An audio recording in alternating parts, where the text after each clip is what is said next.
Hi guys, welcome back. तो आज के इस वीडियो में हम mock test paper series 2 discuss करेंगे of paper 4 business economics for your June 2026 exam. तो चलिए स्टार्ट करते हैं।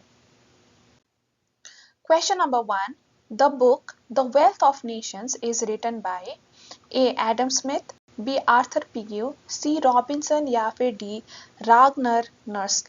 देखिए हमें पता है वेल्थ ऑफ द नेशन ये बहुत ही फेमस बुक है और ये लिखा है एडम स्मिथ ने, who is also known as the father of economics. तो करेक्ट आंसर है option A. Question number 2, the nature of business economics. Business economics is a science. क्या बिजनेस इकोनॉमिक्स एक साइंस है right. It incorporates elements of macro, this is also true. It mainly focuses on micro, लेकिन macro के elements भी included होते हैं, है ना। And it is interdisciplinary in nature. तो तीनों ही बिजनेस इकोनॉमिक के नेचर है। तो correct answer is the all the above. Question number 3. Rational decision making requires that one's choice be arrived at logically and without error, one's choice be consistent with one's goal, one choice never vary, या फिर the consumers plan to attain the highest possible level of satisfaction। देखिए हम उसी consumer को या उसी इंसान को रैशनल कहेंगे जो अपने सेटिस्फैक्शन को मैक्सिमाइज करने की कोशिश करता है, राइट। सो रैशनैलिटी को हम सेटिस्फैक्शन मैक्सिमाइजेशन के साथ जोड़ते हैं in economics, in micro economics. So correct answer is option D. Question number 4, What are the internal causes of business cycle?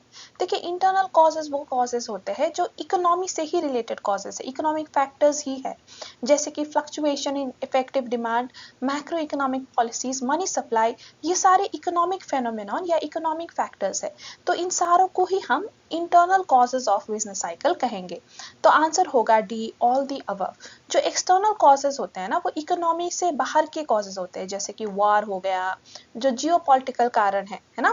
Similarly natural disaster हो गया। तो ये इकोनॉमिक फैक्टर या इकोनॉमिक फेनोमेनन नहीं है ना। तो ऐसे को हम एक्सटर्नल कहेंगे, लेकिन जो हम इकोनॉमिक के टॉपिक में पढ़ते हैं उनको हम इंटरनल कॉजेस कहेंगे, ठीक है।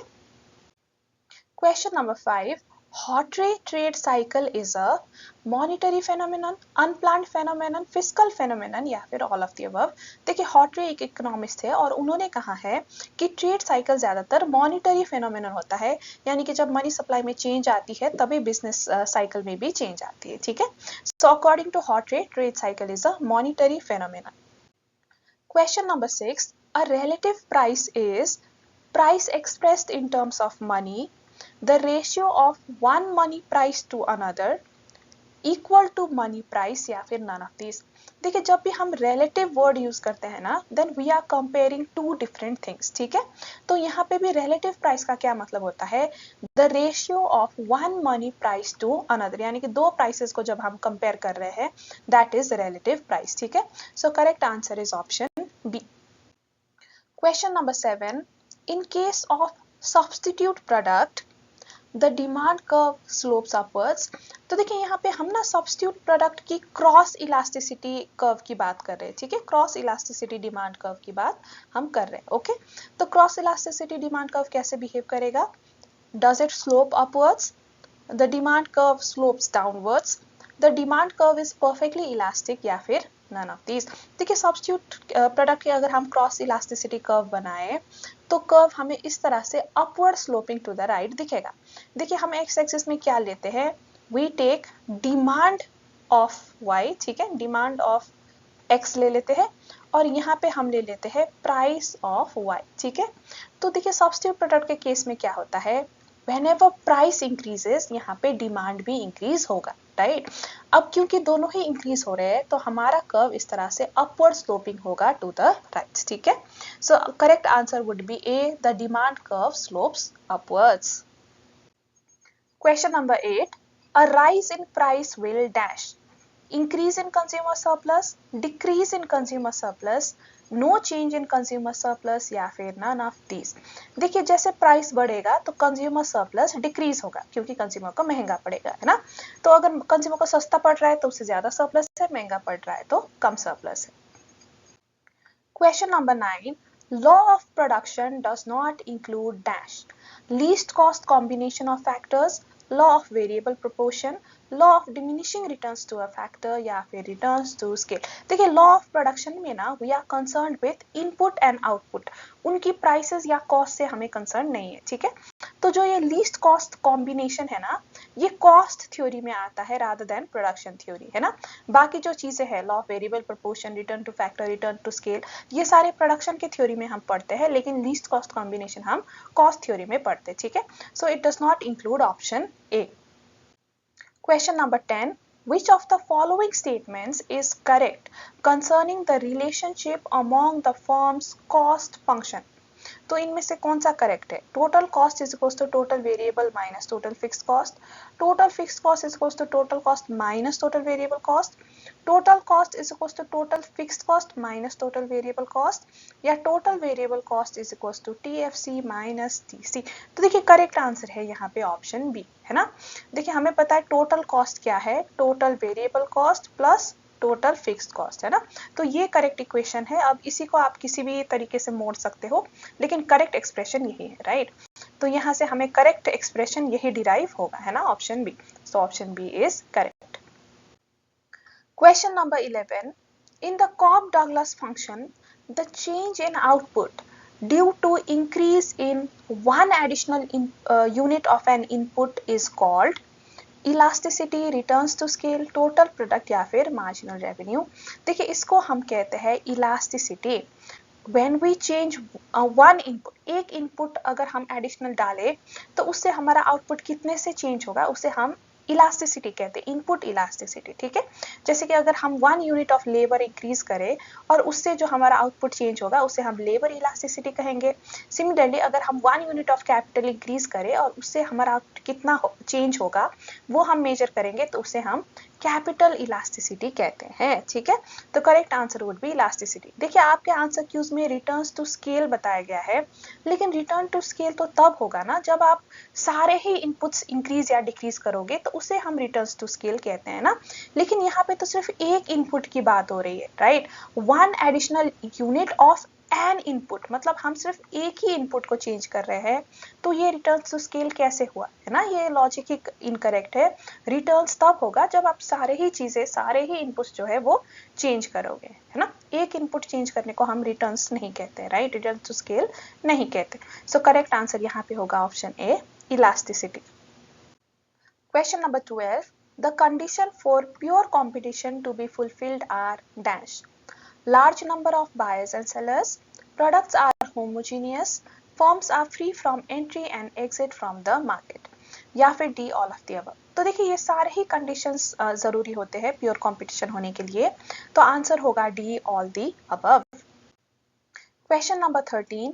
The opportunity cost of a good is the loss of interest in using savings, the time lost in finding it, the quality of other goods sacrificed to get another unit of that good, या फिर none of these। तो देखिए ये actually quality नहीं, ये quantity होनी चाहिए, ठीक है। इसको करेक्ट करके क्वांटिटी बना लीजिएगा। अब अपॉर्चुनिटी कॉस्ट क्या है कि किसी भी एक चीज पाने के लिए आप क्या दूसरी चीज को गवा देते हो, that is your opportunity cost, right. और एक गुड की अपॉर्चुनिटी कॉस्ट क्या होती है कि the number of other goods, कितनी quantity of some other goods you are sacrificing to get 1 unit of the good you like, उसी को हम अपॉर्चुनिटी कॉस्ट कहेंगे, ठीक है। So the quantity of other goods sacrifice to get 1 unit of that good, that is your opportunity cost. So correct answer is option C. Question number 14. Which is not the characteristics of monopolistic competition? Large number of sellers, हाँ competition में large number of sellers तो होते हैं। Homogeneous product, ये नहीं होता monopolistic competition में। Monopolistic competition का एक इंपॉर्टेंट फीचर ही यही है कि प्रोडक्ट डिफरेंशिएशन, है ना। प्रोडक्ट में थोड़ा सा तो वेरिएशन होता है, राइट, एग्जैक्टली सेम नहीं होते। इसमें freedom of entry and exit भी होता है एंड नॉन प्राइस डिस्क्रिमिनेशन, यानी कि आप एडवर्टीजमेंट के थ्रू या अपने प्रोडक्ट की यूनिक क्वालिटी के थ्रू आप मार्केट को ओन करना चाहते हो, राइट। तो देखिए all the conditions are true except option B. So correct answer यहाँ पे होगा option B. Question number 15. The concept of price rigidity in Sweezy's model is related to which market form? Oligopoly market, perfect competition market, monopoly market या monopolistic market. देखिए जो price rigidity की concept है, it is related to oligopoly market. Question number 16. Which of the following statement is correct? A. There is no difference between a firm and an industry. The monopolist may raise the price and restrict the output. Heterogeneous products are offered for sale in perfect competition. या फिर in monopolistic competition product differentiation is peculiar। देखिए यहाँ पे option A में ना ये option थोड़ा सा इनकम्प्लीट है। यहाँ पे होना चाहिए there is no difference between firm and an industry in monopoly, ठीक है, then this would be a correct statement, ठीक है। Similarly a monopolist may raise the price and restrict output, ये भी करेक्ट स्टेटमेंट है क्योंकि मोनोपोलिस्ट एक single seller है, राइट, तो वो अपना मनचाहा प्राइस एंड आउटपुट बना सकता है ना। लेकिन देखिए ऑप्शन सी देखिए, heterogeneous products are offered in perfect competition, ये फॉल्स है, राइट, क्योंकि परफेक्ट कंपटीशन में होमोजीनियस प्रोडक्ट्स होते हैं, यानी कि एग्जैक्टली आइडेंटिकल प्रोडक्ट्स होते हैं, right, so this is incorrect. And option D देखिए, in monopolistic competition product differentiation is peculiar. Peculiar मतलब यूनिक। तो हाँ, मोनोपोलिस्टिक कंपटीशन की यूनिक फीचर ही क्या है कि यहाँ पे प्रोडक्ट डिफरेंशिएशन होती है ना, तो ये भी करेक्ट है। तो जो स्टेटमेंट इनकरेक्ट है that is option C. Okay, question number 17, the relationship between AR, MR and price elasticity dash. तो करेक्ट फॉर्मूला कौन सा है? MR is equals to AR E minus 1 divided by E, AR is equals to MR into E minus 1 divided by E, या AR minus MR is equals to E minus 1 divided by E, या फिर none of these। तो देखिए correct formula है option A। Question number 18, the price elasticity for monopolistic firm is elasticity greater than 1, elasticity less than 1, elasticity equals to 1, या फिर none of these। अब देखिए जब भी हम मोनोपोलिस्टिक फर्म कहते हैं ना, तो usually we mean a firm in a monopoly market. देखिए अगर मोनोपोलिस्टिक कंपटीशन के फर्म के बारे में हमें बात करना है ना, तो कंपटीशन वर्ड यूज करना जरूरी होता है, ठीक है।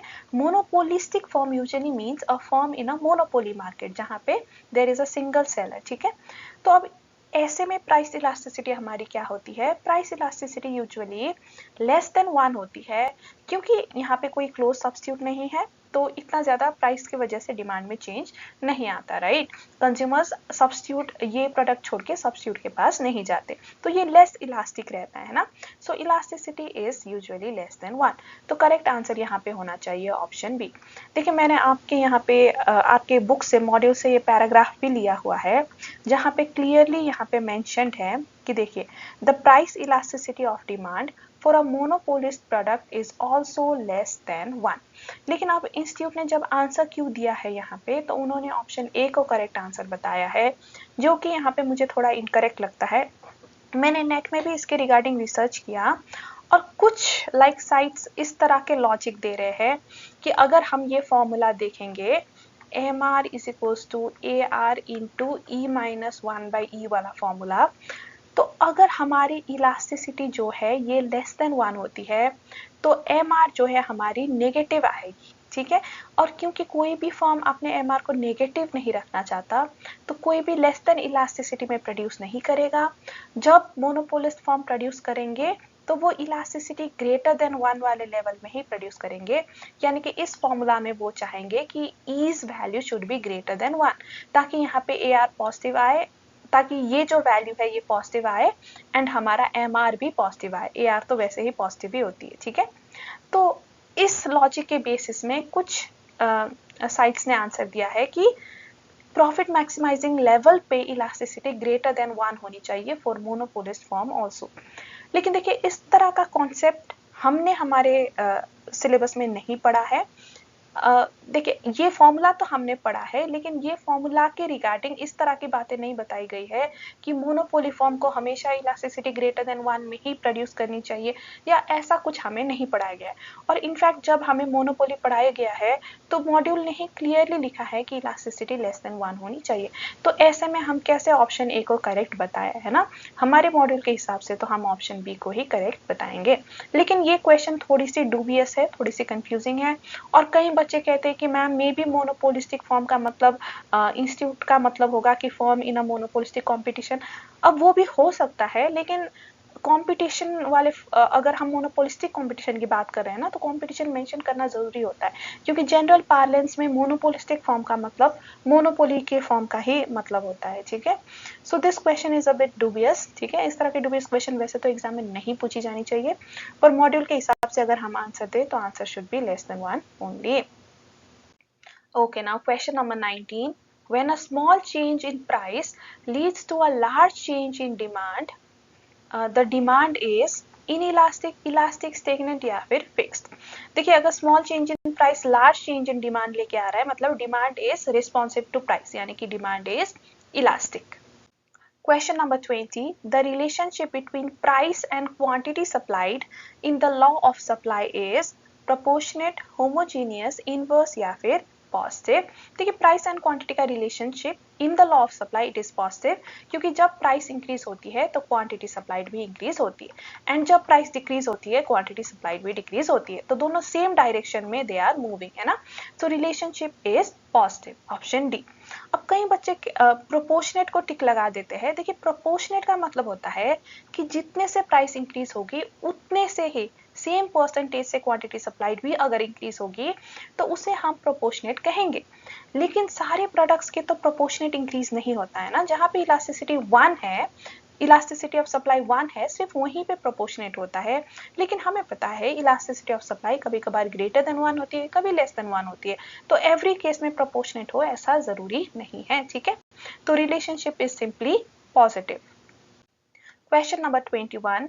Certain benefit an industry gets when it expands its scale of production is known as internal economies, diseconomies, external economies या प्रॉफिट। देखिए, इंडस्ट्री खुद की बिजनेस को एक्सपैंड कर रहा है, खुद की स्केल ऑफ प्रोडक्शन को बढ़ा रहा है ना, और उसके वजह से जो उसे अंदरूनी फायदे हो रहे हैं उसे हम इंटरनल इकोनॉमीज कह रहे हैं, क्योंकि खुद ने बिजनेस बड़ा किया है, खुद ने ज्यादा प्रोड्यूस करने का सोचा है और उसके वजह से फायदा हो रहा है। It's not like external factors की वजह से हो रहा है ना। So correct answer is a, internal economies. Question number 22. The shape of TR curve of the monopolist is U-shaped, inverted U-shaped, downward sloping या फिर none of these। देखिए, TR curve हमारा कैसा होता है, पहले तो तेजी से बढ़ता है, राइट, फिर थोड़ा धीमे से, फिर एक पॉइंट में आके जब नेगेटिव रिटर्न सेट होती है तो ऐसे गिरने भी लगता है ना। So it is inverted U shape. ठीक है, so correct answer would be option B. Question number 23. The distinction between selling cost and production cost was made by Chamberlain, Sweezy, Mrs. Joanne Robinson या फिर none of these। तो देखिए, वैसे तो ये जो क्वेश्चन है ये हमारे सिलेबस में नहीं है, यानी कि किसने डिस्टिंक्शन किया है ऐसे इकोनॉमिक्स को मतलब पॉइंट आउट नहीं किया है हमारे बुक में। भले ही selling cost and production cost के बारे में शायद थोड़ा बहुत डिफरेंशिएट बताया गया हो, लेकिन किसने इसको डिफरेंशिएट किया वो नहीं बताया गया। आंसर है यहाँ पे ए, चैम्बरलिन। ये आउट क्वेश्चन है तो इसको आउट क्वेश्चन की तरह ही आप याद रख सकते हैं। Question number 24. For luxury goods, the income elasticity is greater than 1, less than 1, 0 या फिर none of these। देखिए, लग्जरी गुड्स के लिए income elasticity will be greater than 1, क्योंकि जब हमारा इनकम बढ़ता है तो लग्जरी गुड्स की demand increases in greater proportion. ठीक है, so it is greater than 1। Question number 25. Long run average cost LAC is U-shaped, correct. Also called envelope curve, also correct. So answer would be both A and B। ठीक है, तो correct answer यहाँ पे option C होगा। Question number 26. Under perfect competition, the supply curve is derived from MC curve, AC curve, TC curve या फिर none of these। देखिए, answer is A, MC curve। अब क्या होता है ना, देखिए हमें ये तो पता है कि जो profit maximising level of output है वो हमेशा हमारा MC is equals to MR वाले पॉइंट में होगा, है ना। जहाँ पे MC MR को क्रॉस कर रही है that is the profit maximising level of output. अब परफेक्ट कॉम्पिटिशन में क्या होता है ना, MR is equals to AR also, right. तो देखिए, प्रॉफिट मैक्सिमाइजिंग आउटपुट हमारा कितना होगा, we can say where MC is equals to AR, है ना, एंड AR ही हमारा क्या है, प्राइस भी है, राइट। तो जहां जहां पे भी MC कर्व हमारे प्राइस लाइन को कट कर रहा है that is the output that we should be producing and supplying, है ना। तो देखिए ये MC कर्व यहाँ पे एक्चुअली सप्लाई कर्व की तरह ही काम कर रहा है, क्योंकि जहाँ पे MC कर्व प्राइस लाइन को कट करेगा, it gives us the quantity that we should be supplying, है ना। So it acts like our supply curve only. Various prices में हमें बताता है कि कितनी क्वांटिटी आइडल होनी चाहिए प्रॉफिट मैक्सिमाइजेशन के लिए, how much should we supply, how much should we produce and supply, है ना। So that's why MC curve is acting as a supply curve in perfect competition. Question number 27. The consumer is in equilibrium when the budget line is tangent to the indifference curve. Correct. Marginal rate of substitution of one good for another must be equal to the price ratio of two goods. This is also correct. क्योंकि देखिए equilibrium में क्या होता है, marginal rate of substitution between x and y is equals to the price ratio of the two goods, है ना। तो ये भी बिल्कुल करेक्ट है, ठीक है। तो इक्विलिब्रियम के लिए either of the both conditions are correct, ठीक है। तो करेक्ट ऑप्शन यहाँ पे ऑप्शन सी होनी चाहिए। आपके यहाँ पे MTP में सिर्फ ऑप्शन ए को करेक्ट बताया गया है, लेकिन दिस इज नॉट ट्रू क्योंकि बी भी उतना ही करेक्ट है, ठीक है। सो करेक्ट ऑप्शन होगा हमारा option C. Question number 28. When average cost is equal to average revenue of a firm, it gets dash. Subnormal profit, normal profit, abnormal profit या फिर super profit। देखिए when AC is equals to AR हमें क्या मिलता है, normal profit मिलता है ना। सुपर नॉर्मल या एबनॉर्मल प्रॉफिट के लिए तो AR should be greater then AC, ठीक है। तो जहां पे बराबर है it gives us normal profit. Question number 29. A producer's demand for a factor of production is governed by the dash of that factor. Price, marginal productivity, availability या फिर profitability। देखिए answer is marginal productivity. Now what does this mean? देखिए जब भी producer factor of production खरीदता है, यानी कि ऐसे चीजें जिससे कि वो आगे कुछ प्रोड्यूस कर सके, राइट। तो वो क्या देखता है कि अगर मैं ये फैक्टर ऑफ प्रोडक्शन खरीदूंगा तो आगे मैं कितना और आउटपुट इंक्रीज कर पाऊंगा, यही वो देखेगा, राइट। एंड उसी को हम क्या कहते हैं, मार्जिनल प्रोडक्टिविटी। कि एक fact 1 unit of factor of production increase करने की वजह से हाउ मच आउटपुट आपकी इंक्रीज हो रही है। जैसे कि आपको आपके लेट्स से बिजनेस है और एक बंदा हायर करना है उसको मैनेज करने के लिए, ठीक है। तो आप क्या देखोगे कि ये बंदा हायर करने से मेरी कितनी आउटपुट बढ़ेगी, राइट। अगर बहुत कम आउटपुट बढ़ रही है तो आप नहीं हायर करोगे, अगर सब्सटैंशियली बढ़ रही है तो आप हायर करोगे, है ना। तो आप क्या देख रहे हो, आप उस बंदे के मार्जिनल प्रोडक्टिविटी देख रहे हो, यानी कि उसको हायर करके कितना आपका आउटपुट बढ़ रहा है, राइट। सो दैट्स व्हाई जब भी प्रोड्यूसर देखता है फैक्टर्स ऑफ प्रोडक्शन खरीदने की सोचता है तो वो उस फैक्टर की मार्जिनल प्रोडक्टिविटी देखता है, ठीक है। कि कितना एक्स्ट्रा आउटपुट उससे एक फैक्टर ऑफ प्रोडक्शन इंक्रीज करने से, एक unit factor of production increase करने से कितना आउटपुट बढ़ रहा है वो देखता है। So correct answer is option B. Question number 30. The slope of the isoquant is upward to the left, downward to the right, downward to the left या अपवर्ड टू द राइट। देखिए जो isoquant है ये बिल्कुल हमारे indifference curve की तरह ही इसका शेप होता है, ये इस तरह से नीचे की तरफ गिरता है, ठीक है। So it slopes downward to the right. Question number 31. When the output increases from 20 to 30 units and TR increases from rupees 400 to rupees 500, then MR is what? तो देखिए MR हमारा क्या है, MR हम कैसे निकाल सकते हैं, change in total revenue divided by change in output, ठीक है। तो देखिए यहाँ पे हमारा टोटल रेवेन्यू कितने से इंक्रीज हुआ है, 100 से। तो change in TR is 100 and output कितने से इंक्रीज हुई है, 10 यूनिट से। तो चेंज इन आउटपुट इज 10। तो आंसर क्या आया, 10। सो मार्जिनल रेवेन्यू इज 10, ठीक है। Question number 32. Negative return sets in at the stage when MP is negative, MP is diminishing, MP is rising या फिर none of these। देखिए when MP is rising ये तो पॉजिटिव इनिशियल जो positive return वाला phase है वो होता है ना, इंक्रीजिंग रिटर्न्स वाला। when MP is diminishing हम डिमिनिशिंग रिटर्न्स वाले फेज में पहुंच जाते हैं, and when MP is negative हम नेगेटिव रिटर्न्स वाले फेज में होते हैं, है ना। तो नेगेटिव रिटर्न कब सेट होता है, when MP starts becoming negative। So correct answer is option A. Question number 33. The problem what to produce relates to the choice of goods and services, distribution of income, choice of technique या market value of goods and services. Very easy. What to produce is about the choice of goods and services. Question number 34. Average revenue curve is more elastic under monopolistic competition than monopoly due to low degree of government control, lack of close substitute, availability of close substitute या फिर none of these। देखिए average revenue यानी कि price, ठीक है। अब price is more elastic, demand is more price elastic under monopolistic competition than monopoly. कि ऐसा क्यों होता है? क्योंकि मोनोपोलिस्टिक कंपटीशन में देयर आर सब्स्टिट्यूट्स, है ना, ये कंपटीशन है, कॉम्पिटिटिव मार्केट है, तो बहुत सारे सेलर्स है, सब्स्टिट्यूट है, तो कोई एक प्राइस बढ़ाएगा तो आप दूसरे के पास जा सकते हो, right. And because of the availability of substitute यहाँ पे डिमांड जो है वो प्राइस इलास्टिक रहती है, it is more elastic than monopoly, ठीक है। So answer is because of availability of substitutes. Question number 35. The government offer minimum assured price to the farmers to purchase their output is called market price, support price, equilibrium price या फिर ceiling price। जो government minimum assured price देता है उसको हम support price या minimum support price या MSP कहते हैं, ठीक है। So correct answer is option B. Question number 36. What affects supply elasticity the most? यानी कि हम सप्लाई को क्विकली इंक्रीज या डिक्रीज कब कर सकते हैं, उसकी जो फ्लेक्सिबिलिटी है, it is affected by what? Is it affected by consumer demand, ease of increasing production, brand value या फिर import tariffs? The answer is B, ease of increasing production। अगर हमारे पास ऐसी सुविधा है जिससे कि हम क्विकली सप्लाई इंक्रीज कर सके तो ऑब्वियसली हमारी सप्लाई इलास्टिसिटी ज्यादा होगी, हम जब चाहे तब बढ़ा सकते हैं, है ना। तो that's why correct answer is B.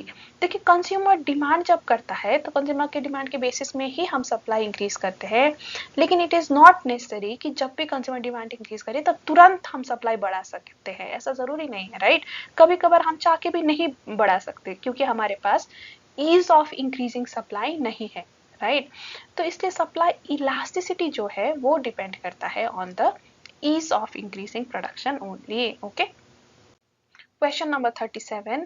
Economic indicator of contraction and expansionary phase by measuring real GDP is business cycle, technical indicator, leading indicator या फिर लैगिंग इंडिकेटर।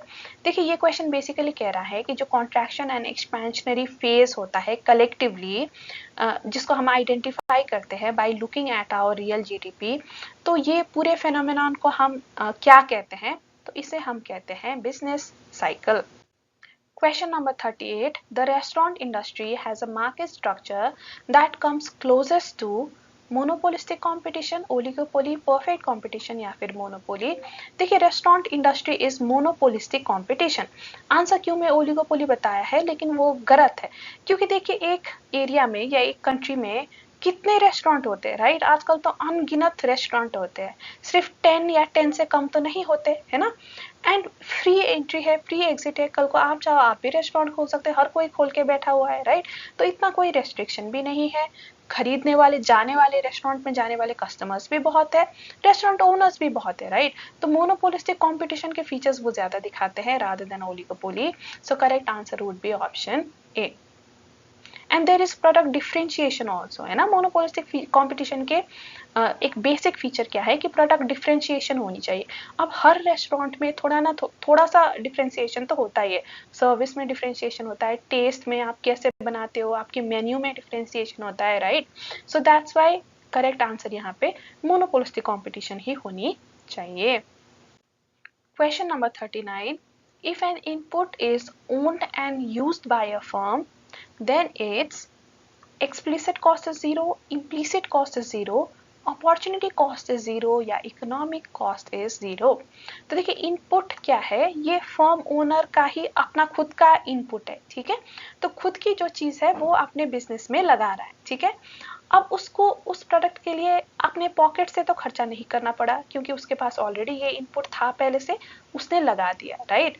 लेकिन अगर वो अपने बिजनेस में नहीं लगाता ये इनपुट को तो शायद वो इसे कहीं और यूज कर सकता था और वहां से इसको कुछ इनकम आ सकती थी, राइट। तो वो इनकम जो है वो इसने लॉस कर लिया, राइट। तो देखिए there is an implicit cost, खुद के जब आप जैसे कि फर्नीचर हो गया, जब आप अपने बिजनेस में लगाते हो तो इसका अपॉर्चुनिटी कॉस्ट तो आपको लगेगा, इम्प्लिसिट कॉस्ट तो लगेगा, लेकिन पॉकेट से आपको पैसे नहीं देने पड़ेंगे क्योंकि आपको परचेज नहीं करने पड़ेंगे, राइट। सो एक्सप्लिसिट कॉस्ट यहाँ पे 0 है, लेकिन थोड़ा बहुत इम्प्लिसिट या अपॉर्चुनिटी कॉस्ट तो होता ही है, राइट। एंड अगर implicit cost, if there is some implicit cost, then economic cost भी 0 नहीं हो सकता, क्योंकि economic cost is explicit plus implicit, दोनों मिला के होता है, राइट। तो एक्सप्लिसिट तो यहाँ पे हमारा 0 है, लेकिन certain amount of implicit cost लग रहा है, लेट्स से ₹100, ठीक है। तो इतना तो लग रहा है, तो इकोनॉमिक कॉस्ट यहाँ पे क्या है, 100 तो आएगा आएगा, है ना, 0 तो यहाँ पे नहीं आएगा, तो इकोनॉमिक कॉस्ट भी 0 नहीं होगा। ओके, सो करेक्ट आंसर होगा ऑप्शन ए, सिर्फ explicit cost is 0। Question number 40, if the inflation rate starts to increase, a central bank most likely will, तो देखिए इन्फ्लेशन बढ़ रहा है, तो अब सेंट्रल बैंक क्या करेगा, try to stimulate aggregate supply through open market purchases. देखिए ओपन मार्केट परचेजेस या सेल से डिमांड, एग्रीगेट डिमांड इन्फ्लुएंस होता है, स्टिमुलेट होता है, नॉट एग्रीगेट सप्लाई, ठीक है, तो ये इनकरेक्ट है। Change short term interest rate through open market sales, हाँ देखिए ओपन मार्केट सेल्स करना यहाँ पे करेक्ट है, क्योंकि सेल्स, जब गवर्नमेंट सेल्स करेगी तो गवर्नमेंट मार्केट से पैसे ले रही है ना, तो एक्सेस लिक्विडिटी अपने पास ले रही है, गवर्नमेंट नहीं, सेंट्रल बैंक, सॉरी, ठीक है। तो सेंट्रल बैंक जो है वो एक्सेस लिक्विडिटी अपने पास ले रही है, तो जब पैसा कम होगा मार्केट में तो इन्फ्लेशन अपने आप कम होगी, तो ये करेक्ट सोल्यूशन हमें लग रहा है। लेकिन बाकी भी देखते हैं, देखिए increase short term interest rate by buying government bonds, देखिए बाई तो इस टाइम पे नहीं करनी चाहिए सेंट्रल बैंक को, क्योंकि अगर वो बाई करेगा तो मार्केट में वो पैसा देगा, राइट, तो मार्केट में और पैसा बढ़ेगा, मनी सप्लाई और इंक्रीज होगी, जिससे कि इन्फ्लेशन और बढ़ेगी, तो ये तो गलत हो गया। Send signals to financial market about upcoming open market purchase, again central bank को परचेज नहीं करनी चाहिए, क्योंकि वो परचेज करेगा तो मार्केट को पैसा देगा, और मार्केट में ऑलरेडी पैसा ज्यादा है, तभी तो इन्फ्लेशन हो रही है ना। इन्फ्लेशन कब होता है, when there is excessive liquidity, excessive money supply in the market, तब इन्फ्लेशन होती है, तब पैसे की वैल्यू कम होती है ना। तो यहाँ पे हमें पैसे क्या करना है, मनी सप्लाई को डिक्रीज करनी है, मार्केट से जो एक्सेस लिक्विडिटी है वो सेंट्रल बैंक को खींचना है, ना कि लिक्विडिटी देनी है, ठीक है। तो परचेज नहीं करना है, सेल करना है, तो यहाँ पे करेक्ट ऑप्शन सिर्फ होगा option B. Question number 41, in a simple model with no government or foreign sector, the change in unplanned inventory at equilibrium is dependent upon the amount of consumption, equal to output minus consumption, 0 या फिर always positive. देखिए एक simple model में हम क्या assume करते हैं कि जो भी हमारा आउटपुट है, ठीक है, it is equal to our planned expenditure, या जिसको हम कंजम्पशन भी कहते हैं, ठीक है। तो जब आउटपुट एंड कंजम्पशन बराबर है तो कोई इन्वेंट्री रहने की चांस ही नहीं है, तो इन्वेंट्री हमारा 0 होगा, ठीक है। जो भी हमारे आउटपुट है, जिसको हम y कहते हैं, total output, it will be equal to our planned expenditure या फिर कंजम्पशन, ठीक है। तो कोई भी अनप्लान्ड इन्वेंट्री यहाँ पे रहेगा ही नहीं। Question number 42, positive economic means does not depend on market interaction, only looks at the best part of the economy, examine how the economy works as opposed to how it should work, या फिर is very subjective। The correct answer is option C, है ना। Positive में हम देखते हैं कि economy कैसे वर्क कर रहा है, हम यहाँ पे लेकिन जजमेंट ओपिनियन नहीं देते, शुड कैसे करना चाहिए ये नहीं बताते, कैसे करता है सिंपली उसको स्टडी करते हैं। So correct option is C. Question number 43, a nation's gross domestic product GDP can be found by summing C plus I plus G plus XN, यानी कि net exports is the dollar value of the total output produced by its citizen regardless of where they are living, can be found by summing C plus S plus G plus XN, या फिर is always some amount less than net domestic product। देखिए यहाँ पे correct option है option A, this is the formula for calculating GDP, हमने पढ़ा है, right. जो कि ऑप्शन बी है आपका, it should be dollar value, नहीं, इंडिया का जीडीपी इंडियन करेंसी में होगा, डॉलर में क्यों होगा, है ना। एंड ये तो इनकरेक्ट फॉर्मूला है। And is always less than NDP, नहीं, एनडीपी कम होता है जीडीपी से, क्योंकि एनडीपी में हम क्या करते हैं, डेप्रिसिएशन को लेस करते हैं, ठीक है, तो ये भी इनकरेक्ट है। So correct option is option A. Question number 44, GDP data are criticized as being inaccurate measure of economic welfare because they do not take into account changes in amount of leisure, correct है, यानी कि ये कितनी rest time इंसान के पास है उसको measure नहीं करता, right. They do not take in account all changes in product quality, बिल्कुल करेक्ट, हम सिर्फ क्वांटिटी गिनते हैं, क्वालिटी नहीं। They do not take into account adverse effect of economic activity on the environment, बिल्कुल करेक्ट, एनवायरनमेंट में क्या असर हो रहा है वो भी हम नहीं देखते। So these are all criticisms of GDP, तो आंसर होगा D, all of the above. Question number 45. What is the primary purpose of government budget? Budget का main purpose क्या है? To maximize government revenue, controlling inflation, allocating resources efficiently या minimizing government spending। देखिए main purpose तो है allocating resources efficiently, क्योंकि जब भी हम बजट बनाते हैं हम various department को किसको कितना मिलनी चाहिए, किस सेक्टर को कितनी मिलनी चाहिए, किस स्टेट को कितनी, तो वो सारी चीज देखते हैं, राइट। तो जो भी हमारे पास रिसोर्सेज है यानी कि पैसे है वो करेक्ट जगह पे करेक्ट तरीके से यूटिलाइज हो, वेस्ट ना हो, यही हमारा मेन एम होता है ना। So allocating resource efficiently is the primary purpose of budget. Question number 46. The concern regarding changing health consciousness of consumers highlights which limitation of economic theory in real world decision making? Static nature of demand analysis, excessive reliance on normative assumption, unrealistic ceteris paribus assumption या फिर absence of marginal analysis। तो देखिए जो limitation यहाँ पे highlight हो रही है that is unrealistic ceteris paribus assumption, क्योंकि देखिए जब भी हम डिमांड पढ़ते हैं, लॉ ऑफ डिमांड पढ़ते हैं, तो हम सेटेरस पैरिबस का असम्पशन लेते हैं कि assuming all of the factors are constant, जब भी प्राइस बढ़ेगी डिमांड गिरेगी, प्राइस गिरेगी तो डिमांड बढ़ेगी, राइट। लेकिन हमने देखा है कि आजकल जो लोग हैं ना वो हेल्थ कॉन्शियस हो जाते हैं, राइट, हो रहे हैं एवरीडे, है ना। तो it is not just price जिसमें डिमांड डिपेंडेंट है, ऐसी चीजें जैसे कि हेल्थ कॉन्शियसनेस हो गया, ये चीजें भी डिमांड को कहीं ना कहीं इन्फ्लुएंस कर रही है other than price, right. So क्या है कि इट इज नॉट नेसेसरी कि हर बार just price affects demand, right. ऐसे चीजें भी साइमल्टेनियसली चेंज हो रही होती है, राइट। कंज्यूमर की प्रेफरेंस, उसकी जो थिंकिंग है, उसकी हेल्थ कॉन्शियसनेस है, वो भी तो चेंज हो रही है ना, उसके कंसर्न्स चेंज हो रहे हैं, right. So it is not just the price that affects demand, okay. तो ये जो थ्योरी है इसको इसकी लिमिटेशन ये दिखाता है। Question number 47. If the firm uses last 10 years data to forecast demand, the major economic risk involved is sampling bias, structural break in demand pattern, measurement error या फिर price elasticity instability.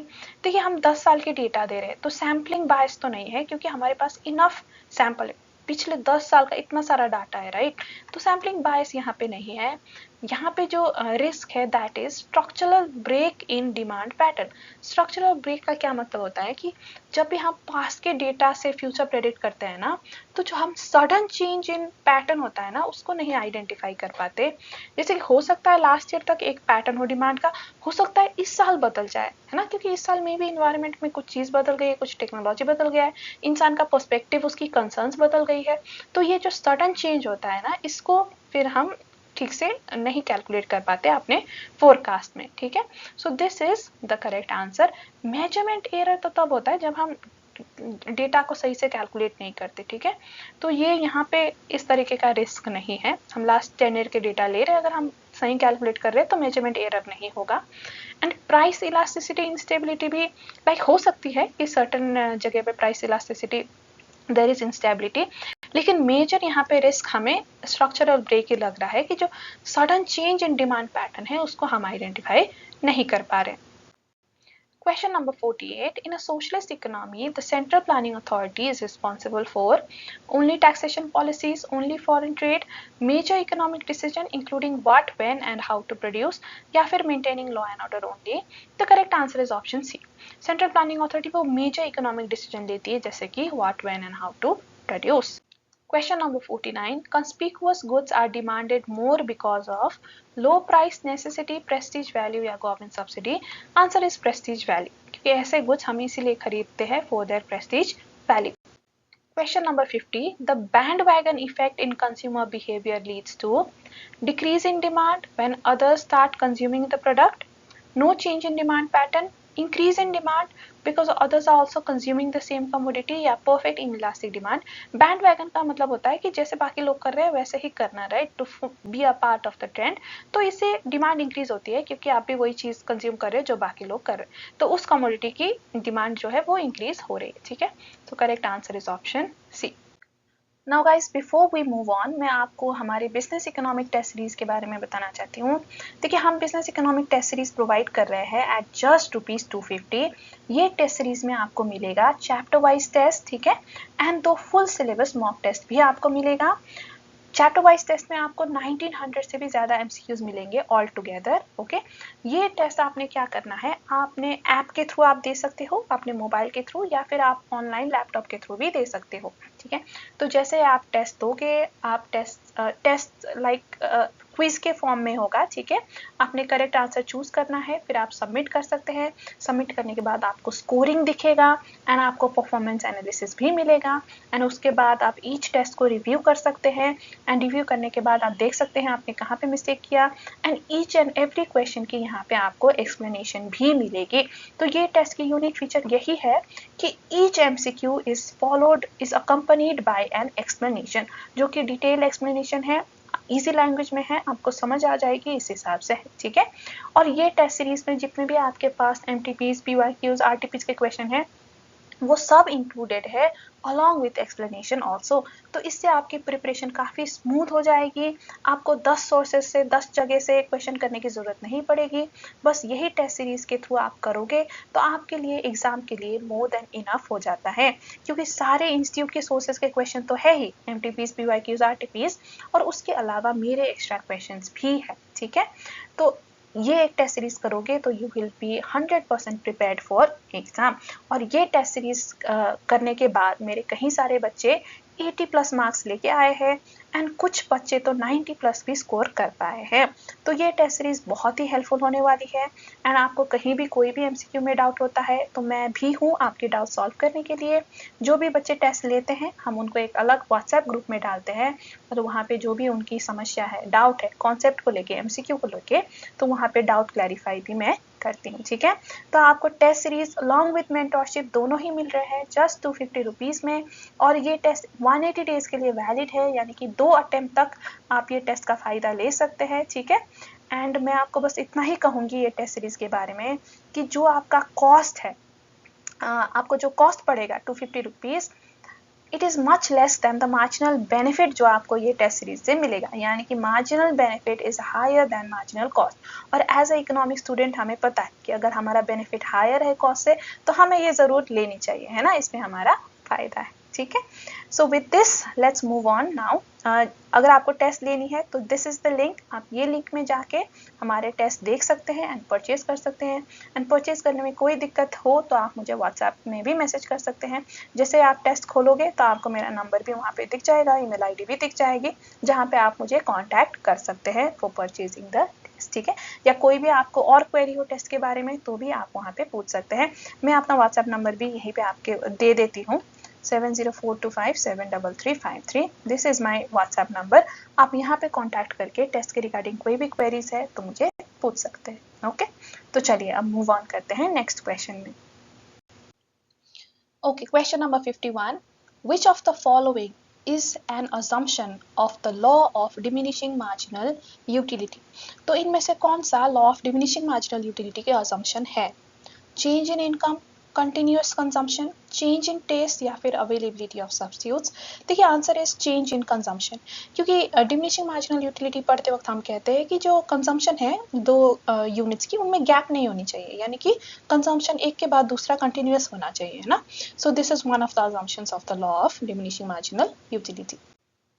Question number 52. Consumer surplus can be graphically represented as the area above the demand curve and below the price line, the triangular area below the demand curve and above the price line, the total area under the demand curve, या rectangular area formed by price and quantity. देखिए, consumer surplus होता है the triangular area which is below the demand curve but above the price line, है ना. So correct answer is option B. Question number 53. If the cost increase is temporary, supply in the long run is most likely to, यानी कि देखिए जो cost of production है वो उसकी cost increase हो गई है। अगर ऐसा होगा तो लॉन्ग रन में सप्लाई क्या होगा? Remain permanently lower, become perfectly inelastic, completely disappear या partially recover due to adjustment। तो देखिए ये आगे के तीन तो एक्सट्रीम केसेस हमें लग रहे हैं कि परमानेंटली ही लोअर होगा, completely disappear होगा, perfectly inelastic होगा। ऐसा नहीं होता है, लॉन्ग रन में फॉर्म एडजस्ट कर लेता है कुछ ना कुछ, राइट, जिससे कि वो कॉस्ट को थोड़ा सा कम कर सके, ठीक है। So it will partially recover due to adjustment। Question number 54. Land is considered a unique factor of production because its supply is elastic। नहीं, लैंड की जो सप्लाई है वो inelastic है, फिक्स्ड है, right. So this is incorrect. It is a produced factor. नहीं, ये natural factor है। It has indestructible powers. True, हम लैंड को कभी भी पूरी तरह से ध्वस्त नहीं कर सकते, right. And it earn wages. नहीं, ये एक पैसिव फैक्टर ऑफ प्रोडक्शन है। तो यूनिक फीचर क्या है कि it has indestructible powers. Question number 55. Decreasing returns to scale eventually occur primarily because of। तो इवेंचुअली डिक्रीजिंग रिटर्न्स क्यों आता है? स्टार्टिंग में तो जब आप स्केल इंक्रीज करते हो इंक्रीजिंग रिटर्न्स आता है, लेकिन इवेंचुअली डिक्रीजिंग आता है। तो ऐसा क्यों होता है? Exhaustion of natural resources, increasing difficulties of management, coordination and control, labor becoming less skilled या technology becoming outdated। देखिए reason is because of increasing difficult of management, coordination and control. जब बिजनेस बहुत ही ज़्यादा लार्ज होता है, जब आप बहुत ज़्यादा लार्ज स्केल में एक्सपैंड करते हो, तो कोऑर्डिनेट करने में, मैनेज करने में, कंट्रोल करने में दिक्कत आती है, जिसकी वजह से आपको सर्टन एरिया में आप लैग कर सकते हो, राइट, आपको नुकसान भी हो सकता है ना। तो इसी वजह से होता है decreasing returns. Question number 56. The efficient scale of production is the level of output at which average fixed cost is minimum, average variable cost is minimum, average total cost is minimum या MC is minimum। देखिए efficient scale होने के लिए हमारा जो total cost, average total cost है, वही minimum होनी चाहिए, ठीक है। So correct answer is C। Question number 57. Normal price is determined in the very short period, long period या market period। देखिए normal price long period में determine होता है when we have enough flexibility to adjust। तब हमें पता चलता है कि इस चीज़ का ठीक है, normal price इतना है, normal। इसलिए तो हम कहते हैं कि long run में like जो competitive firms है वो सिर्फ normal profit बनाते हैं, right। तो इसलिए normal price भी जो है वो long run में ही पता चलता है। Question number 58. Which market structure is characterized by extreme product differentiation? Perfect competition नहीं, यहाँ तो होमोजीनियस होता है। मोनोपोलिस्टिक कंपटीशन, देखिए मोनोपोलिस्टिक कंपटीशन में देयर इज प्रोडक्ट डिफरेंशिएशन, लेकिन यहाँ पे जब एक्सट्रीम बोला है ना तो हमारा आंसर होगा मोनोपोली, क्योंकि मोनोपोली में एक सिंगल सेलर है तो उसकी प्रोडक्ट बहुत ज़्यादा यूनिक है, ऐसा प्रोडक्ट किसी का है ही नहीं। क्लोज मतलब सिमिलर प्रोडक्ट भी किसी के पास नहीं है, राइट। मोनोपोलिस्टिक कंपटीशन में डिफरेंशिएशन है, लेकिन एटलीस्ट आपको सिमिलर प्रोडक्ट्स तो दिखेंगे आसपास। ओलिगोपोली में भी आपको सिमिलर प्रोडक्ट्स दिख जाएंगे, लेकिन एक्सट्रीम प्रोडक्ट डिफरेंशिएशन यानी कि एक्सट्रीमली यूनिक ऐसा और कुछ है ही नहीं, वो होता है मोनोपोली में, right. So that's why correct answer is D. Question number 59. In simultaneously opposite shifts of demand and supply, equilibrium quantity always increases, always decreases, remains constant या फिर is uncertain। देखिए opposite मतलब अगर डिमांड बढ़ेगा तो supply घटेगा, अगर demand घटेगा तो सप्लाई बढ़ेगा, right. This is extremely opposite shift of demand and supply, है ना। तो देखिए इसमें हमें पता नहीं होता इक्विलिब्रियम क्वांटिटी, इट डिपेंड्स कि कौन सा ज्यादा मतलब ज्यादा प्रोपोर्शन से बढ़ रहा है। क्या डिमांड ज्यादा प्रोपोर्शन से बढ़ रहा है या सप्लाई ज्यादा प्रोपोर्शन से घट रहा है? यहाँ पे क्या डिमांड ज्यादा प्रोपोर्शन से घट रहा है या सप्लाई ज्यादा प्रोपोर्शन से बढ़ रहा है? तो जब तक हमें प्रोपोर्शन नहीं पता चलता हम क्वांटिटी नहीं डिटरमाइन कर सकते, ठीक है। तो साइमल्टेनियस ऑपोजिट शिफ्ट में इक्विलिब्रियम क्वांटिटी हमारा अनसर्टन रहता है। Correct answer is option D. Question number 60. Match the pairs. तो हमें कॉलम ए से कॉलम बी मैच करना है, ठीक है। देखिए number 1, market price above equilibrium. एक काम करते हैं, पहले कॉलम ए पढ़ते हैं, फिर सारा कॉलम बी पढ़ते हैं, फिर हम मैच करेंगे, ठीक है। Number 2, market price below equilibrium. C, stable equilibrium. 4, shift in both demand and supply. अब देखिए कॉलम बी में क्या है। ए, buyers bid up prices as they compete for limited supply, sellers lower prices to clear unsold inventory. C. New equilibrium established at point where new demands equal new supply. And D. Any disturbance is self-correcting and original equilibrium is restored. अब देखिए number 1 में क्या है, market price above equilibrium. Let's say equilibrium price है हमारा ₹5, ठीक है, लेकिन यहाँ पे मार्केट प्राइस 5 से ऊपर है, तो लेट्स से ₹9 है. अब यहाँ पे मतलब वो चीज़ की प्राइस जो है वो महंगी है, राइट. अब जब भी कोई चीज़ महंगी होती है, उसकी प्राइस ज़्यादा होती है, तो डिमांड कम होता है, राइट. और सप्लायर्स को अब क्या करना पड़ेगा, अगर इस चीज़ को बिकाना है तो उनको प्राइस डिक्रीज करनी पड़ेगी थोड़ा सा, है ना, तभी जाके इसकी डिमांड बढ़ेगी और ये स्टॉक क्लियर आउट होगा. तो यहाँ पे हमें करेक्ट जो मैच है वो लग रहा है ऑप्शन बी, यानी कि कॉलम बी की option B, sell a lower prices to clear unsold inventory. ठीक है, तो 1 को हमने मैच कर लिया विथ बी. अब सेकंड देखिए, मार्केट प्राइस बिलो इक्विलिब्रियम. अब देखिए इसी केस में लेट्स से अब मार्केट प्राइस हो गई है ₹2 विच is below the equilibrium, right.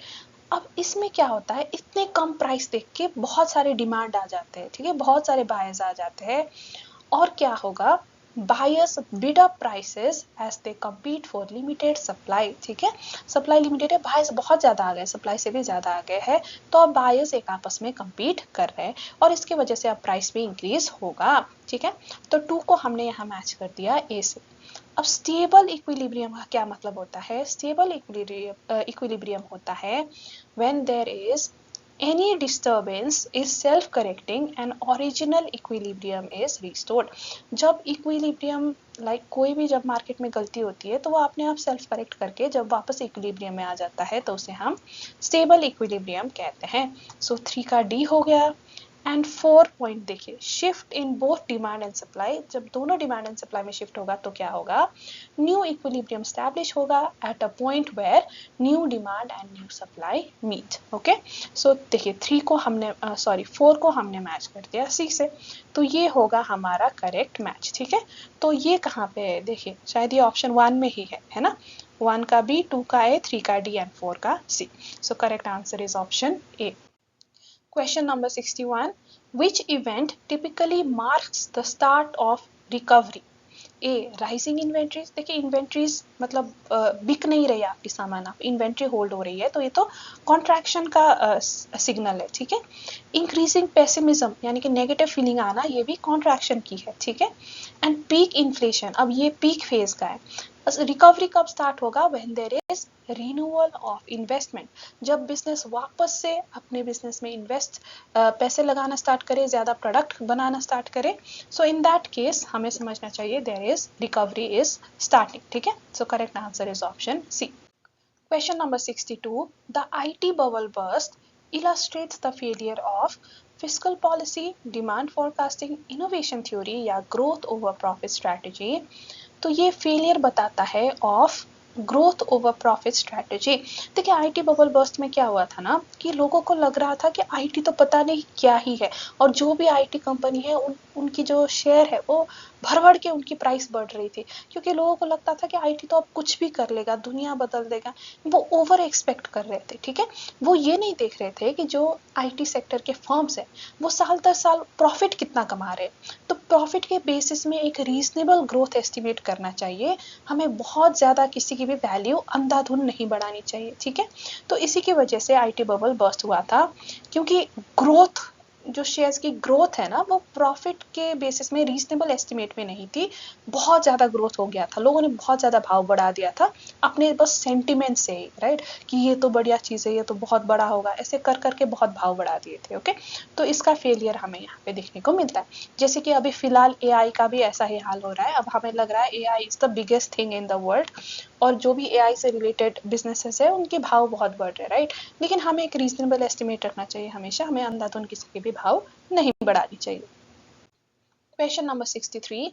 According to the business cycle theory, which statement best explains the relationship between leading indicators and economic forecasting? तो कौन सा statement leading indicator को अच्छे से बयां करता है? A. Leading indicators move simultaneously with economic activity, नहीं, right. Leading indicators provide advance signal of economic turning points before they occur, correct, क्योंकि ये हमें पहले ही बताता है ना. Leading indicators only reflect past economic performance, incorrect. Leading indicators are unreliable, ये भी इनकरेक्ट है. So correct option is option B. Question number 64. The trough phase of business cycle is characterized by peak employment level, maximum aggregate economic activity, lowest level of aggregate economic activity या rapid economic expansion. Trough होता है lowest phase, right? तो यहाँ पे lowest point of aggregate economic activity आपको देखने को मिलेगी. Okay, now question number 65. In a three-sector economy, if C is equals to 80 plus 0.7 YD, I is equals to 150, G is equals to 200 and T is equals to 100, which is the lump sum tax, then what is the equilibrium national income? अब देखिए यहाँ पे हम equilibrium कैसे निकालेंगे. Equilibrium national income will be C plus I plus G, ठीक है. अब देखिए, अब इसको हम लिख देते हैं. देखिए C की जगह यहाँ पे C की वैल्यू लिख लेते हैं. 80 plus 0.7 YD प्लस I की जगह I की वैल्यू लिख देते हैं 150 प्लस G की जगह G की वैल्यू लिख देते हैं 200, ठीक है.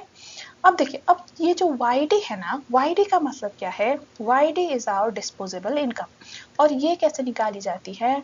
By subtracting tax from our national income, ठीक है.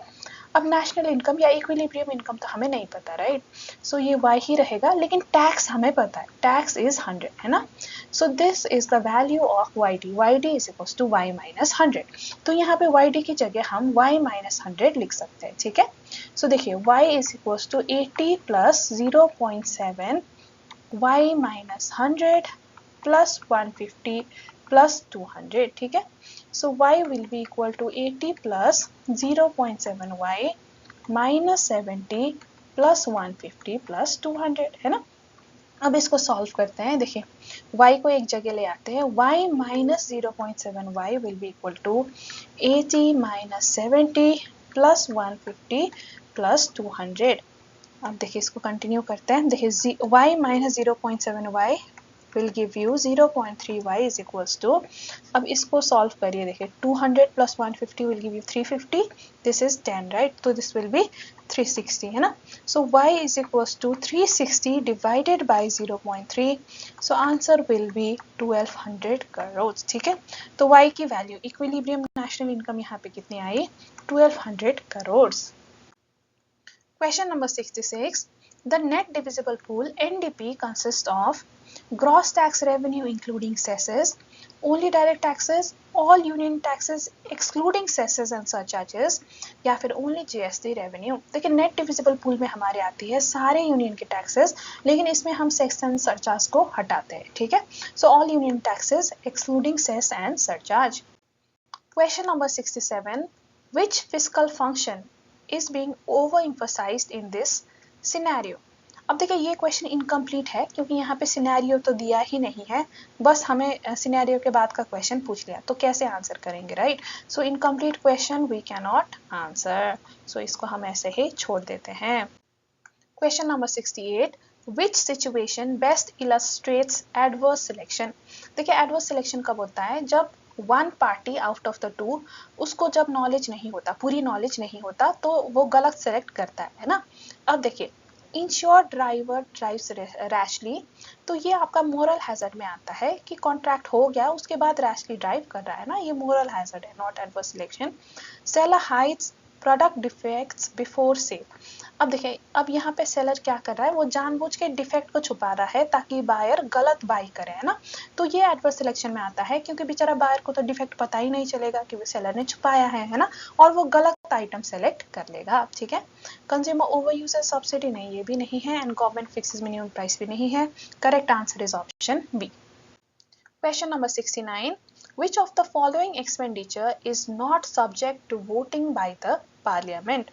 Defense expenditure, interest on public debt, education expenditure या फिर health expenditure. The answer is interest on public debt. ये voting से नहीं decide होती, ये automatically charge होता है to the government's expense, ठीक है. बाकी सब voting से decide होते हैं. Question number 70. Which of the following best represents discretionary fiscal policy? Discretionary होता है जब गवर्नमेंट डिसाइड करता है आफ्टर कंसिडरेशन, जब न्यू डिसीजन लेता है सबसे मिलके, ठीक है, so that is discretionary fiscal policy. अब देखिए, जो प्रोग्रेसिव टैक्सेशन है एंड अनएम्प्लॉयमेंट अलाउंस है, ये ऑटोमेटिक स्टेबिलाईजर्स है बजट के, ठीक है, इसके लिए आपको कोई न्यू डिसीजन या न्यू डिस्कशन करने की जरूरत नहीं है। Okay, similarly automatic tax adjustment भी ऑटोमेटिक नेचर का है, इसके लिए आपको फिर से डिस्कशन करके न्यू डिसीजन में आने की जरूरत नहीं है। लेकिन increase in public spending by budget decision, अब यहाँ पे डिसीजन के साथ विथ न्यू डिसीजन, राइट, आप आ रहे हो आफ्टर डिस्कशन अप्रूवल, एक डिसीजन आप ले रहे हो, राइट, तो this is your discretionary fiscal policy. Question number 71. Automatic stabilizers operate only after government approval without deliberate policy changes through monetary policy या through foreign trade policy। तो automatic stabilizers के लिए आपको दोबारा से अप्रूवल या डिसीजन लेने की जरूरत नहीं है, ये without any deliberate change in policy ये अपने आप लग जाता है, ठीक है। So correct answer is option B. Question number 72. In Fisher's equation of exchange, if technological innovation reduces transaction frequency without affecting real output, the immediate impact ceteris paribus would be on price level only, velocity of circulation only, money supply only, या फिर both velocity and price level। अब देखिए Fisher की equation क्या है, mv is equals to pt, right. अब यहाँ पे क्या हुआ है, ट्रांजैक्शन फ्रीक्वेंसी रिड्यूस हुई है, वेलोसिटी रिड्यूस हुई है, राइट, लेकिन जो हमारा रियल आउटपुट है उसमें कोई चेंज नहीं आया है, ठीक है। तो देखिए इसमें कोई चेंज नहीं है, मनी सप्लाई में भी कोई चेंज नहीं है, सिर्फ वेलोसिटी में आया है। तो प्रोपोर्शनेटली अब यहाँ पे क्या चेंज होगा, देखिए फ्रीक्वेंसी चेंज हुई है तो वेलोसिटी तो चेंज होगा ही, लेकिन इसके साथ साथ अब प्राइस लेवल भी फ्लक्चुएट करेगा, क्योंकि टोटल आउटपुट हमारा सेम, तो फ्लक्चुएट अब क्या करेगा, प्राइस लेवल करेगा, ठीक है। So there will be simultaneous change in both velocity and price level. Now question number 73. Which of the following situations best explains why speculative demand for money becomes perfectly elastic in a liquidity trap? A. Transaction demand becomes interest elastic. Bond prices become constant. Expected capital losses on bonds dominate interest earning, या फिर income elasticity of money demand becomes zero। तो देखिए यहाँ पे हमारा आंसर है option C, expected capital losses on bond dominate interest earning. अब इसका क्या मतलब है, देखिए अब क्या होता है ना, हमें ये पता है कि जो इंटरेस्ट रेट है एंड जो बॉन्ड प्राइस है ना, they are inversely related to one another, ठीक है। यानी कि जब इंटरेस्ट घटेगा तो बॉन्ड प्राइस बढ़ेगी, जब इंटरेस्ट बढ़ेगा तो बॉन्ड प्राइस घटेगी। अब लिक्विडिटी ट्रैप वाली सिचुएशन में क्या होता है ना, your interest rate is very low, almost equivalent to zero, है ना। तो अभी इंटरेस्ट इतनी ज्यादा लो है तो अभी बॉन्ड प्राइस क्या है, हाई है, प्राइस हाई है तो अभी कोई खरीदना नहीं चाहेगा। एंड अब क्या होगा कि इंटरेस्ट इतनी लो है, इक्विवेलेंट तो जीरो है, तो अब इससे नीचे तो जा नहीं सकता, है ना। अब आगे क्या होगा, आगे अब इंटरेस्ट सिर्फ बढ़ेगा ही, राइट, अब घटने की तो और चांसेस है नहीं, इससे ज्यादा कम तो हो नहीं सकता। तो जब इंटरेस्ट बढ़ेगा तो जो बॉन्ड प्राइस है ये क्या होगी, घटेगी। तो अगर आप इस सिचुएशन में बॉन्ड परचेज करोगे तो बाद में बॉन्ड की प्राइस घटेगी, आपको फिर होगा कैपिटल लॉस। तो कोई भी कैपिटल लॉस अभी करवाना नहीं चाहता, तो इसलिए इस सिचुएशन में कोई भी बॉन्ड खरीदना ही नहीं चाहता, क्योंकि आपको नुकसान ही नुकसान है। आपको इंटरेस्ट कुछ मिल नहीं रहा, जीरो है, बॉन्ड प्राइस आसमान छू रही है, आप इतना ज्यादा प्राइस में आप कैसे खरीदोगे, और खरीदोगे तो बाद में प्राइस घटनी है, फिर बाद में आपको लॉस होगा। तो इसलिए यहाँ पे कोई बॉन्ड खरीदना ही नहीं चाहता, और जितने भी पैसे है ना वो पैसे के रूप में ही होल्ड करेंगे। तो इसलिए यहाँ पे डिमांड फॉर मनी या स्पेकुलेटिव डिमांड फॉर मनी बहुत हाई होता है, लोग वेट करते हैं कि कब इंटरेस्ट बढ़े, ठीक है। जब इंटरेस्ट बढ़ेगा तब बॉन्ड प्राइस भी कम होगी और तब वो खरीदेंगे, अभी नहीं खरीदेंगे। अभी जो स्पेकुलेटिव डिमांड है ऑफ मनी जो है वो परफेक्टली इलास्टिक है, यानी कि जितनी भी पैसा लोगों के पास आएगा वो उसको मनी के रूप में होल्ड करेंगे, अभी बॉन्ड तो बिल्कुल भी नहीं खरीदेंगे। बिकॉज जो एक्सपेक्टेड कैपिटल लॉस है on bonds it dominates interest earning, क्योंकि इतनी ज़्यादा कैपिटल लॉस होने की संभावना है आगे कि आप अभी नहीं खरीदोगे, ठीक है। जो थोड़ा बहुत इंटरेस्ट भी मिल रहा होगा आपको, वैसे तो इक्विवेलेंट जीरो ही होता है, लेकिन अगर थोड़ा बहुत मिल भी रहा होता है तो वो आपके लिए इतनी मायने नहीं रहेगा, लेकिन क्योंकि बॉन्ड की प्राइस अभी इतनी है, बाद में गिरने वाली है, तो आपका कैपिटल लॉस होगा, तो आप नहीं इन्वेस्ट करोगे। Okay, question number 74, which variable is explicitly absent from the Cambridge money demand function but central to Keynes speculative demand? तो इनमें से कौन सा जो वेरिएबल है वो कैम्ब्रिज मनी डिमांड की इक्वेशन में नहीं होता है लेकिन कीन्स की थ्योरी में होता है? Income, price level, interest rate या फिर वेलोसिटी ऑफ मनी। देखिए, इनकम प्राइस लेवल की बात तो कैम्ब्रिज में भी होती है, जो कैम्ब्रिज में नहीं होती लेकिन कीन्स में होती है, that is interest rate, right. So correct answer is C, interest rate. Velocity of money की बात फिशर की इक्वेशन में होती है, कैम्ब्रिज एंड कीन्स में इतनी चर्चा नहीं होती। Question number 75. Which statement correctly explains why high-powered money is called the base of the money supply? क्यों high-powered money या reserve money को हम base money कहते हैं? It directly equals to broad money? नहीं, broad money तो M3 होता है, not high-powered money. It alone determines velocity of circulation? नहीं, velocity और भी बहुत चीज़ों में डिपेंड करती है, तो ये भी incorrect है। It supports multiple expansion of bank deposits. हाँ, एक बार आपने अपना मॉनिटरी बेस या हाई पावर्ड मनी इंक्रीज कर दिया तो ये अब कहीं गुना मल्टीप्लाई होगा हमारी इकोनॉमी के सिस्टम में, राइट। मल्टीपल एक्सपेंशन को सपोर्ट करता है, so this is correct. It includes only currency in circulation? नहीं, currency in circulation plus reserves in bank को भी तो ये it includes reserves also, reserves in bank also, है ना, तो ये भी इनकरेक्ट है, ठीक है। So correct option is option C. Question number 76. Credit multiplier differs from money multiplier mainly because credit multiplier assumes no time deposit, no excess reserves and no currency leakages, perfect capital mobility या fixed interest rate।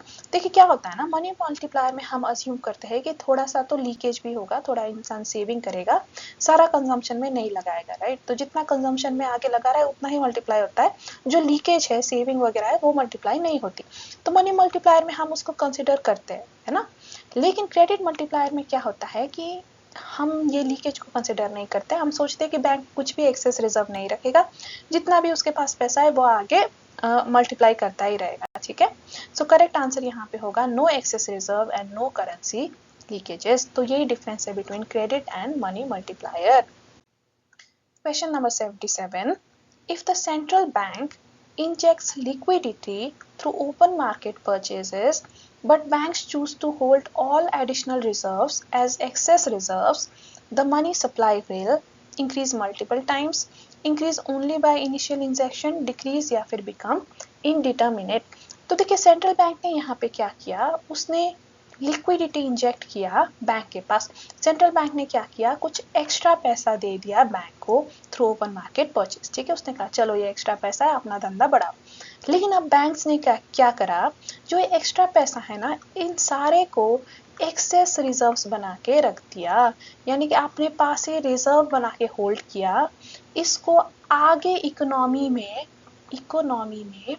Circulate नहीं किया, तो यहीं पे ये block हो गया, economy तक जा ही नहीं पाया क्योंकि बैंक ने इसको रिजर्व बना दिया। तो क्या इकोनॉमी में अब कुछ भी एक्स्ट्रा मनी सप्लाई हुआ? नहीं हुआ, राइट। तो मनी सप्लाई कितना रहेगा, increases only by initial injection, यानी कि जितना पहले था, राइट, पहले ये एक्स्ट्रा पैसा देने से पहले जितना मनी सप्लाई था सिर्फ उतना ही रहेगा, ठीक है। जो पहले दिया था उतने से ही मनी सप्लाई बढ़ सकता है, लेकिन ये जो एक्स्ट्रा पैसा दिया है उससे नहीं बढ़ेगा, ठीक है।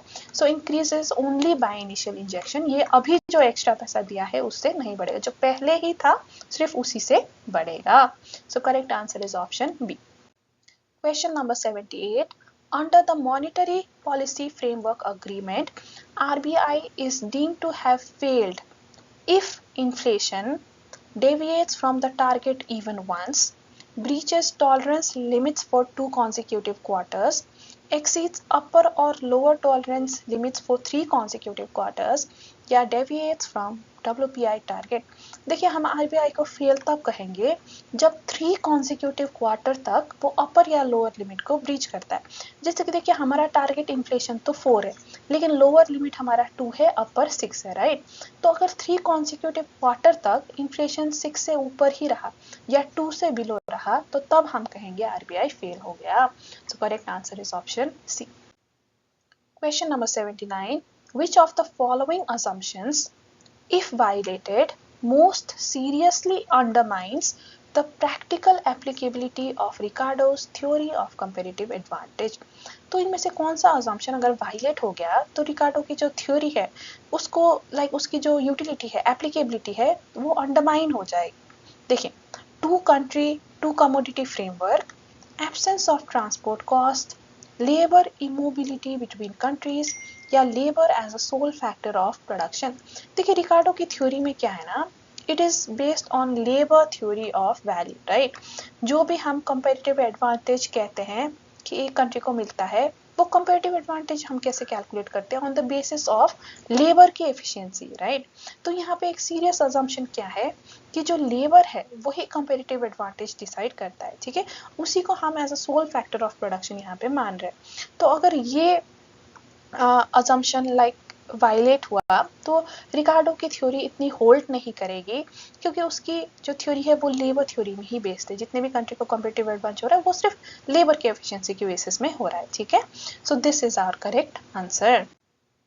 Question number 80, which trade policy instrument results in price distortion without generating government revenue while simultaneously creating economic rent for private agents?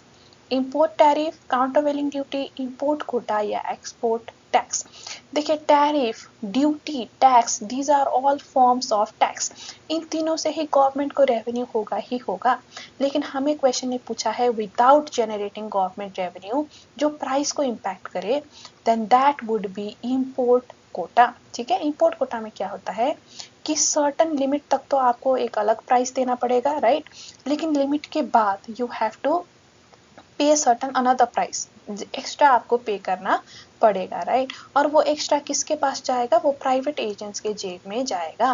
तो इकोनॉमिक रेंट यानी कि प्राइवेट एजेंट्स को ज्यादा पैसा भी मिल रहा है because of this, right, and ये गवर्नमेंट की टैरिफ भी नहीं है, ठीक है। सो दैट्स वाई यहाँ पे जो बेस्ट फिट है that is import quota. Question number 81, a tariff rate quota TRQ combines export subsidy with import licensing, import quota with ad valorem tax, preferential tariff with MFN tariff या quantity restriction with differential tariff rates? Answer is option D. Tariff rate quota में there is quantity restriction, right, इतनी quantity तक इतनी पैसे, इसके बाद आपको higher tariff charge किया जाएगा, है ना। तो टैरिफ रेट डिफरेंशियल है, मतलब सर्टेन अमाउंट के लिए डिफरेंट, उसके बाद उससे अबव अमाउंट के लिए different, okay. Now question number 82, a country experiences a persistent current account deficit along with a surplus in capital account. This situation necessarily implies deterioration in terms of trade, net capital inflows, financing excess absorption, depletion of foreign exchange reserves या overvaluation of domestic currency। अब देखिए current account deficit कब होता है, when your imports is greater than your exports। तो यहाँ पे अब क्या होगा, there is अकाउंट डेफिसिट, ठीक है। अब ये करेंट अकाउंट डेफिसिट को तो हमें कैसे ना कैसे भरपाई करना पड़ेगा। अब ये भरपाई करने का ज्यादातर तरीका क्या होता है कि गवर्नमेंट जो है वो बोरो करता है फॉरेन कंट्री से, रिजर्व्स बोरो करता है ताकि ये डेफिसिट भर पाए, ठीक है। अब जब पैसा बोरो करेगा तो क्या होगा, देखिए कैपिटल इनफ्लो तो होगा, पैसा तो आएगा, फॉरेन करेंसी तो आएगा, लेकिन उसको अब वो यूज होगा इन एक्सेस अब्सॉर्प्शन, मतलब जो यहाँ पे डेफिसिट है इसको भरपाई करने के लिए यूज होगा, ठीक है। तो ये सिचुएशन में हमें क्या दिखेगा, there is net capital inflows, क्योंकि गवर्नमेंट बोरो कर रहा है बाहर से, तो कैपिटल इनफ्लो तो आ रहा है, लेकिन ये बोरोइंग का सिर्फ पर्पस क्या होता है, ये डेफिसिट को भरपाई करने का, ठीक है। So correct answer is option B. Question number 83, an increase in the real effective exchange rate holding nominal exchange rate constant necessarily implies that Domestic inflation is lower than foreign inflation. Domestic inflation exceeds foreign inflation. Trade balance must improve या capital inflows will increase. देखिए real effective exchange rate हम कैसे निकालते हैं? Nominal exchange rate into price domestic की and price foreign की हम नीचे लेते हैं, ठीक है। अब देखिए, अब नॉमिनल एक्सचेंज रेट कांस्टेंट है लेकिन RER रियल एक्सचेंज रेट बढ़ रही है। तो ये कब बढ़ेगा? जब प्राइस डोमेस्टिक की जो है ये ज्यादा बढ़ रहा है as compare to foreign price, है ना। क्योंकि देखिए ये जो पूरा क्या कहते हैं एक्सप्रेशन है या ये जो पूरा रेशियो है, अगर ये इंक्रीज होगा तभी ना जाके यहाँ पे RER इंक्रीज होगा, क्योंकि नॉमिनल एक्सचेंज रेट तो कांस्टेंट ही है। तो यहाँ पर बढ़ेगा तभी यहाँ पर बढ़ेगा, है ना। और यहाँ पर बढ़ने के लिए डोमेस्टिक करेंसी की जो डोमेस्टिक प्राइसेस जो है वो बढ़नी चाहिए as compared to foreign price, right? So domestic inflation यानी कि increase in price must exceed foreign inflation, ठीक है। Question number 84. Under a managed floating exchange rate regime, central bank intervention is most effective when it primarily influences trade volume directly, inflation expectations alone, market expectations about future exchange rate movements या long term capital formation। देखिए manage floating exchange system में ना government क्या करती है कि extreme fluctuation होने से गवर्नमेंट को बचाना है, राइट। तो इसके लिए वो क्या करेगी, वो अपनी जो सिटीजन्स हैं उनको आश्वासन देगी कि देखिए हमारे पास इनफ रिजर्व्स हैं कि हमारा एक्सचेंज रेट बहुत ज़्यादा फ्लक्चुएट नहीं करेगा। क्योंकि अगर ये आश्वासन देंगे ना तो लोग, देखो जो एक्सचेंज रेट जब फ्लक्चुएट करती है ना वो लोगों के इमोशन से भी अटैच्ड होती है, ठीक है। अगर लोगों को लगेगा कि बहुत ज़्यादा ये गिरने वाली है या बहुत ज़्यादा पेसिमिस्ट हो जाते हैं तो एक्सचेंज रेट वाइडली फ्लक्चुएट करने की चांसेस है। तो लोगों के इमोशन को यहाँ पे मैनेज करके रखना होता है, एक्सपेक्टेशन को मैनेज करके रखना होता है। तो उसके लिए गवर्नमेंट जनता को आश्वासन देती है, ठीक है। तो वो क्या करने की कोशिश करती है, जो मार्केट एक्सपेक्टेशन है ना about future exchange rate movements, इसको मैनेज करने की कोशिश करती है कि घबराओ नहीं, हमारे पास रिजर्व्स है, ठीक है, फॉरेन करेंसी के रिजर्व्स भी है, तो हम बहुत ज़्यादा अपने प्राइस को फ्लक्चुएट होने नहीं देंगे, अपने करेंसी गिरने नहीं देंगे। तो इस तरह से वो एक्सपेक्टेशन बनाए रखते हैं, ठीक है। So correct answer is option C. Question number 85.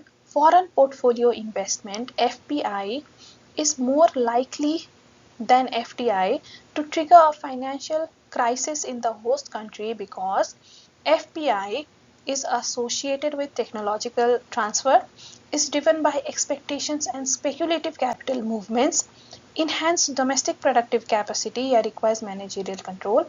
The answer is it is driven by expectation and speculative capital movement, है ना। और देखिए फाइनेंशियल क्राइसिस के समय क्या होता है कि FPI तो आप कभी भी निकाल सकते हैं, राइट। तो जब भी आपको लगेगा कि इस कंट्री में कुछ गड़बड़ हो रहा है, ये क्राइसिस में जा रहा है, तो फटाफट आप अपने पैसे निकाल दोगे, है ना। तो कंट्री और फिर और मुसीबत में फंस जाएगा, राइट। लेकिन FDI में ऐसा नहीं कर पाते लोग, क्योंकि उस कंट्री में इन्वेस्ट किया होता है, अपने इंफ्रास्ट्रक्चर डाला होता है, राइट। तो इवन क्राइसिस के समय भी you have to stick with that country. लेकिन FPI में तो फटाफट लोग पैसे निकाल देंगे और जो कंट्री ऑलरेडी बेचारा क्राइसिस में चल रहा है वो और ज़्यादा डूब जाएगा, है ना। सो दैट्स वाई देखिए it is more likely to trigger financial crisis, क्योंकि ये एक्सपेक्टेशन एंड स्पेकुलेटिव मूवमेंट से ड्रिवन है। जब भी आपको लगेगा निकालना है आप निकाल लोगे, जब भी आपको लगेगा गिर रहा है, ये कंट्री खराब चल रही है, तो निकाल लोगे, फटाफट से आप निकाल सकते हो, है ना। So that's why it can cause trigger, okay. So correct answer is option B. Question number 86. Which situation best illustrates crowding out caused by FDI in a developing country? Crowding out का क्या मतलब होता है कि आप खुद ने इतना ज़्यादा लोन ले लिया कि आप दूसरे के पास लेने के लिए लोन बचा ही नहीं, ठीक है। तो देखिए ऑप्शन देखिए, foreign firms export the entire output, foreign firms borrow heavily from domestic capital markets, foreign firms use imported capital goods या foreign firms reinvest policy profits locally. The answer is B, right, कि foreign firms ने इतना ज़्यादा heavily borrow कर लिया capital market से कि अब जो domestic लोग हैं, ठीक है, उनके पास enough बचा ही नहीं है, ठीक है। तो ये इसे हम कहते हैं crowding out. Question number 87. Which of the following describes the unique unconventional experience of India's post-reform growth strategy? Direct shift from service-led to industry-led growth, complete reliance on agriculture exports for forex, bypassing the secondary sector in the shift from agriculture to service, या फिर transitioning from a closed economy to a socialist market economy? The answer is option C. India की economy की unique feature ये है growth trajectory की कि secondary sector को bypass करके वो डायरेक्टली प्राइमरी सेक्टर से सर्विस सेक्टर, एग्रीकल्चर से सर्विस सेक्टर में मूव कर गए थे. ठीक है, so correct answer is option C. Question number 88. The Hindu growth rate, referring to the modest 3.5% average annual GDP growth, occurred during which period? 1947 to 1964, 1950 to 1980, 1965 to 1981 या 1981 to 1991. तो देखिए ये ग्रोथ रेट हमें ये फेज में देखने को मिला था 1950 to 1980. Question number 89. In the context of 1991 reforms, the stabilization measures were primarily intended to address which two issues? Unemployment and poverty, industrial stagnation and lack of technology, inflation and adverse balance of payments, या फिर rural urban migration and literacy rates. देखिए 1991 में ना क्या हुआ था, हमारी economy बहुत ज़्यादा ख़राब हो गई थी.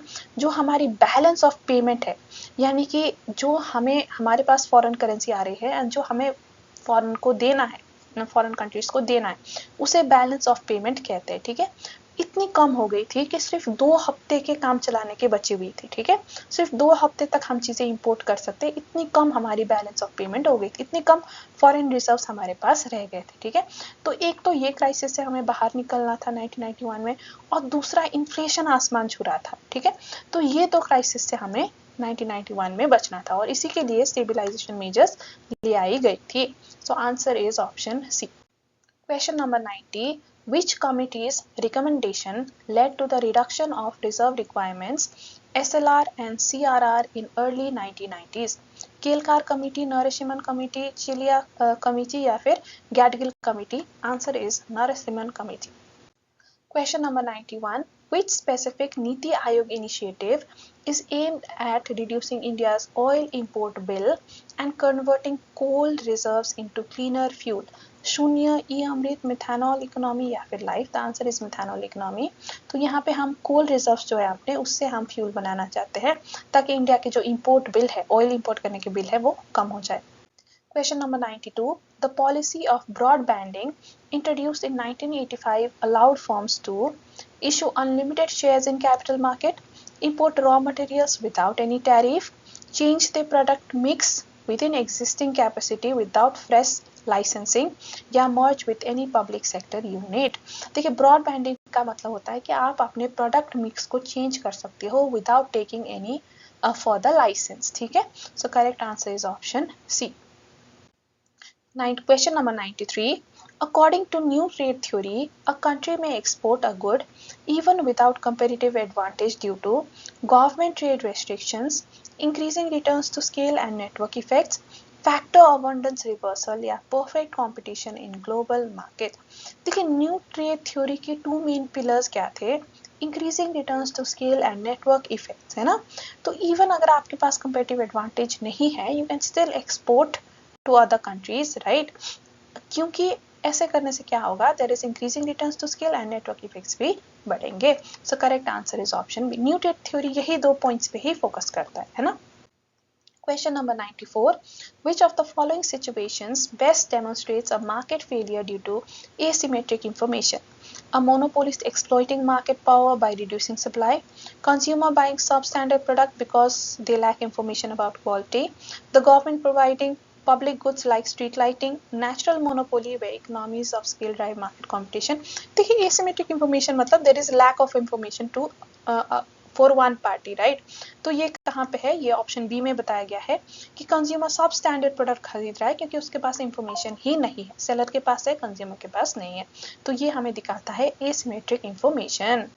Question number 95. Which of the following factors does not directly affect the demand for money? Interest rate, हाँ ये स्पेकुलेटिव डिमांड को अफेक्ट करता है. लेवल ऑफ इनकम भी हमारे ट्रांजैक्शन डिमांड को अफेक्ट करता है and price level of economy भी अफेक्ट करता है, राइट. लेकिन गवर्नमेंट के fiscal deficit directly money demand को अफेक्ट नहीं करता. सो correct answer is option D. Question number 96. Which of the following is not a typical tool of monetary policy used by the central bank? Open market operation ये है, changing the reserve requirement ये भी monetary policy tool है, adjusting tax rate ये fiscal policy tool है, not monetary policy, changing discount rate यानी bank rate ये भी मॉनेटरी पॉलिसी टूल है. So which is not a monetary policy tool is option C. Question number 97. Which of the following is a primary objective of India's 5-year plan? To regulate and control foreign trade, to promote balanced economic growth across all regions, to discourage the private sector in favor of public enterprise, या फिर to ensure foreign aid and capital inflow in the country. देखिए 5-year plan का main मकसद तो क्या था? Balance economic growth across all regions, right? सारे regions balance तरीके से बढ़े, यही मेन एम था. Question number 98. The current account deficit CAD in India refers to the excess of imports over exports, exports over imports, total investment over saving या फिर government expenditure over revenue. तो current account deficit होता है जब हमारा import ज़्यादा है export कम है ना. So it refers to the excess of imports over exports. Okay, so correct answer is option A. Question number 99. Which of the following is a major issue associated with the fiscal deficit in India? Increased foreign exchange reserves, higher government borrowing leading to inflation, reduced taxation leading to decrease in government revenue, या increase in foreign direct investment. देखिए physical deficit जब होती है ना तो ये deficit को पूरा करने के लिए, देखिए डेफिसिट कब होता है? When expenditure is higher than income, है ना. अब ये डेफिसिट को पूरा करने के लिए गवर्नमेंट क्या करता है? बोरो करता है, राइट. और जब गवर्नमेंट बोरो करता है तो इससे इन्फ्लेशन इकोनॉमी में बढ़ सकती है. So this is the main issue. Question number 100. Which of the following is the correct sequence of stages in the budget making process? Presentation, drafting, execution, approval. Drafting, presentation, approval, execution. Execution, presentation, approval, drafting. या presentation, approval, execution, drafting. देखिए correct sequence होता है, पहले आप draft करोगे, फिर उसको आप पार्लियामेंट में प्रेजेंट करोगे, पार्लियामेंट से आप अप्रूव लोगे, जब अप्रूव होगा तब उसको फिर एग्जीक्यूट करोगे. So correct sequence is option B. So with this we've come to the end of the MTP series 2. I hope आपको सारे क्वेश्चन समझ आ गए होंगे, लेकिन अभी भी आपको डाउट है तो आप कमेंट करके पूछ सकते हैं. I will try to clarify your doubt. ठीक है, एंड वीडियो अच्छी लगी हो तो लाइक करिएगा, फ्रेंड्स के साथ भी शेयर करिएगा, एंड चैनल को सब्सक्राइब करिएगा, क्योंकि we will be back with more video soon. तो मिलते हैं आपसे जल्दी ही, तब तक के लिए bye bye and take care.